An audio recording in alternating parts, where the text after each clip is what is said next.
নমস্কার, দেখছেন কলকাতা টিভি। আপনাদের সঙ্গে আমি ইন্দ্রাণী। শুরু করছি সংবাদ স্বাধীন। যে খবরের দিকে নজর রাখবো, নবান্ন অভিযানে কড়া নিরাপত্তা। নবান্নের রাস্তায় বসানো হবে অ্যালুমিনিয়াম ব্যারিকেড। দুর্গের মতো ঘিরে ফেলা হবে নবান্নের চারপাশ। রাজ্যের বিভিন্ন জায়গা থেকে আনা হয়েছে বাড়তি বাহিনী। কলেজ স্ট্রিট, সাঁতরাগাছি থেকে বড় মিছিল। পুলিশ সূত্রে খবর রয়েছে এমনটাই, মঙ্গলবার ভোর থেকেই মোতায়েন হবে পুলিশ। দ্বিতীয় Hooghly bridge, Hastings, Howrah bridge এছাড়াও কলকাতা থেকে নবান্ন যাওয়ার পয়েন্টে থাকবে পুলিশ। থাকবেন কলকাতা পুলিশের যুগ্ম ও ডেপুটি কমিশনার পদমর্যাদার অফিসাররা। পরিস্থিতি সামাল দিতে থাকবে বিশেষ বাহিনী ও র্যাব। অপ্রীতিকর পরিস্থিতি এড়াতে থাকবে জল কামান, টিয়ার গ্যাস, অর্থাৎ সব রকমের প্রস্তুতি নিয়ে নেওয়া হয়েছে।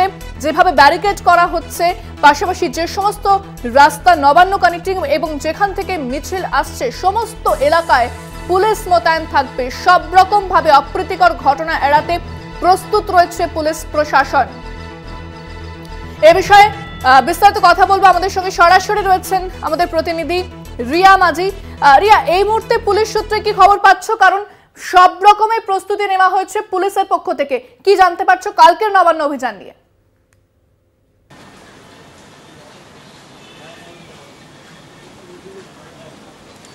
দেখো, আগামীকাল যে নবান্ন অভিযানের ডাক দেওয়া হয়েছে সেটা নিয়ে কিন্তু রীতিমতো তৎপর রয়েছে পুলিশ। এবং তোমাকে প্রথমেই জানিয়ে রাখবো যে পুলিশ যেটা সূত্র মারফত তাদের খবর পেয়েছে যে দুটো মিছিল হবে এবং যেই দুটি মিছিল অত্যন্ত বড় হবে, একটি সাঁতরাগাছি থেকে এবং অপরটি হচ্ছে কলেজ স্কোয়ার থেকে আসবে বলে এমনটাই তারা জানতে পেরেছে। কিন্তু তবে এই যে নবান্ন অভিযান যেটা গতকাল যেটা আগামীকাল যেটা হবে তার সেই কারণেই কিন্তু মূলত যেটা দেখা যাচ্ছে যে নবান্নে যাওয়ার যে একাধিক যে রাস্তা রয়েছে কলকাতা থেকে আরম্ভ করে হাওড়া, তোমাকে জানিয়ে রাখবো যে হেস্টিংস এর বিভিন্ন র্যাম্প, হাওড়া ময়দান, শিবপুর রোড এবং হাওড়া ব্রিজ, এই জায়গাগুলোকে মূলত তারা ব্যারিকেড দিয়ে ঘিরে ফেলবে। যেমন অ্যালুমিনিয়াম ব্যারিকেড থাকবে, অপরদিকে যে রাস্তা। তুমি সঙ্গে থাকো। এই